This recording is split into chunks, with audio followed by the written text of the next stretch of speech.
നമസ്കാരം, economic times മലയാളത്തിലേക്ക് സ്വാഗതം. ഇന്ന് നമ്മൾ ചർച്ച ചെയ്യുന്നത് ലോകമെമ്പാടുമുള്ള സാമ്പത്തിക വിദഗ്ധരെയും സാധാരണക്കാരെയും ഒരുപോലെ ആശങ്കയിലാക്കുന്ന ഒരു വിഷയമാണ്. അമേരിക്കയും ഇസ്രായേലും ചേർന്ന് ഉടൻ തന്നെ ഇറാനുമേൽ വലിയൊരു സൈനിക നീക്കം നടത്തിയേക്കുമെന്ന റിപ്പോർട്ടുകളാണ് ഇപ്പോൾ പുറത്തുവരുന്നത്. ലോകത്തെ വീണ്ടും ഒരു യുദ്ധത്തിന്റെ നിഴലിലേക്ക് ഇത് തള്ളിവിടുമ്പോൾ സാധാരണക്കാരായി നമ്മളെ ബാധിക്കുന്ന പ്രധാന കാര്യം സ്വർണ്ണവിലയാണ്. ഇന്നത്തെ സ്വർണ്ണവിലയിലുണ്ടായ മാറ്റവും ഈ ആഗോള സാഹചര്യവും സ്വർണത്തെ എങ്ങനെ ബാധിക്കുമെന്ന് നമുക്ക് വിശദമായി തന്നെ നോക്കാം. പല അന്താരാഷ്ട്ര മാധ്യമങ്ങളും നൽകുന്ന റിപ്പോർട്ട് പ്രകാരം ഈ വരുന്ന ആഴ്ചകളിൽ അല്ലെങ്കിൽ വരും ദിവസങ്ങളിൽ തന്നെ ഇറാന്റെ ആണവ കേന്ദ്രങ്ങളെയും മിസൈൽ കേന്ദ്രങ്ങളെയും ലക്ഷ്യമിട്ട് അമേരിക്കയുടെയും ഇസ്രയേലിന്റെയും ഒരു സംയുക്ത നീക്കം ഉണ്ടായേക്കാമെന്ന സൂചനയാണ്. കഴിഞ്ഞ കുറച്ചു നാളുകളായി ട്രംപ് ഭരണകൂടം ഇറാനെതിരെ കടുത്ത നിലപാടാണ് സ്വീകരിച്ചു വരുന്നത്. ചർച്ചകൾ പരാജയപ്പെടുകയാണെങ്കിൽ സൈനിക നീക്കം തന്നെയാകും അടുത്ത വഴി എന്ന മുന്നറിയിപ്പും വൈറ്റ് ഹൗസിൽ നിന്ന് വരുന്നുണ്ട്. യുദ്ധം തുടങ്ങുകയാണെങ്കിൽ ആഗോള എണ്ണ വിപണിയും ഓഹരി വിപണിയും ആകെ തകിടം മറിയും. ഇത്തരം സാഹചര്യങ്ങളിൽ നിക്ഷേപകർ എപ്പോഴും സുരക്ഷിതമായ ഒരു ഇടം തേടും. അതാണ് സ്വർണം. സ്വർണത്തിന്റെ വില പരിശോധിച്ചാൽ ഫെബ്രുവരി മാസത്തിന്റെ തുടക്കത്തിൽ ഒരു പവൻ സ്വർണത്തിന് 1,17,760 രൂപ വരെ എത്തിയതാണ്. അതായത് ഫെബ്രുവരി 1 ഈ മാസത്തെ ഏറ്റവും ഉയർന്ന നിരക്കിലായിരുന്നു സ്വർണം.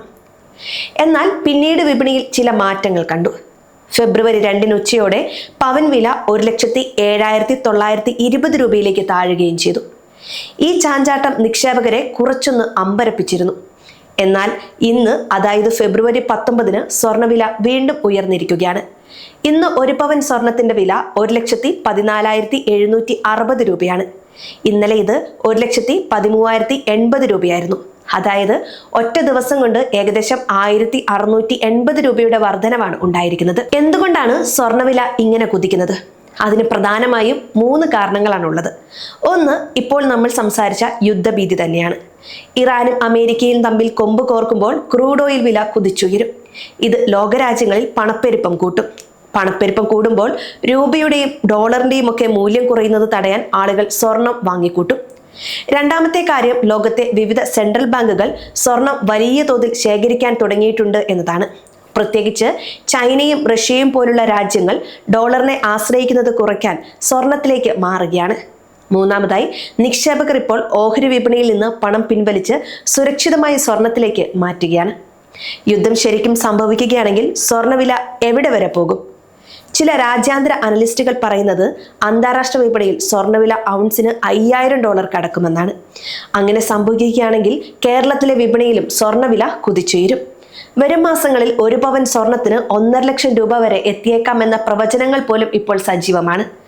നിലവിൽ കേരളത്തിൽ പവൻ വില 1 ലക്ഷത്തിന് മുകളിൽ സ്ഥിരമായി നിൽക്കുന്ന ഒരു കാഴ്ചയാണ് നമ്മൾ കാണുന്നത്. ഫെബ്രുവരി മാസത്തെ വില നിലവാരം ശ്രദ്ധിച്ചാൽ മിക്ക ദിവസങ്ങളിലും 1,10,000 രൂപയ്ക്ക് മുകളിലാണ് വില നിൽക്കുന്നത്. സാധാരണക്കാരായ ആളുകൾ ഇപ്പോൾ സ്വർണം വാങ്ങണോ അതോ വില കുറയാൻ കാത്തു നിൽക്കണോ എന്നതാണ് പ്രധാന ചോദ്യം. നിലവിലെ സാഹചര്യത്തിൽ വലിയൊരിടിവ് സ്വർണ്ണവിലയിൽ പ്രതീക്ഷിക്കാൻ കഴിയില്ല. കാരണം ഭൂരാഷ്ട്രീയ സാഹചര്യങ്ങൾ അത്രയ്ക്ക് സങ്കീർണമാണ്.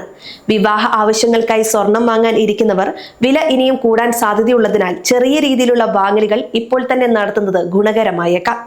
എന്നാൽ ഇതൊരു നിക്ഷേപമായി കാണുന്നവർ വിപണിയിലെ ചാഞ്ചാട്ടങ്ങൾ കൂടി ശ്രദ്ധിക്കണം.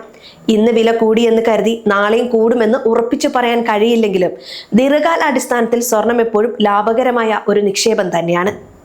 നിങ്ങൾ ഈ സാഹചര്യത്തെ എങ്ങനെ കാണുന്നു? യുദ്ധമുണ്ടാകുമോ അതോ ചർച്ചകളിലൂടെ ഇത് പരിഹരിക്കപ്പെടുമോ? സ്വർണ്ണവില ഇനിയും കൂടുമെന്നാണോ നിങ്ങൾ കരുതുന്നത്? നിങ്ങളുടെ അഭിപ്രായങ്ങൾ താഴെ കമന്റായി രേഖപ്പെടുത്താം. കൂടുതൽ സാമ്പത്തിക വാർത്തകൾക്കും വിശകലനങ്ങൾക്കുമായി ഇക്കണോമിക് ടൈംസ് മലയാളം ഫോളോ ചെയ്യുക. ഈ വീഡിയോ അറിവിലേക്കായി മാത്രമുള്ളതാണ്. സ്വർണത്തിലോ മറ്റ് വിപണികളിലോ പണം ഇടുന്നതിന് മുൻപ് കൃത്യമായി പഠനം നടത്തുകയോ ഒരു സാമ്പത്തിക വിദഗ്ധനുമായി ചർച്ച ചെയ്യുകയോ വേണം. നന്ദി.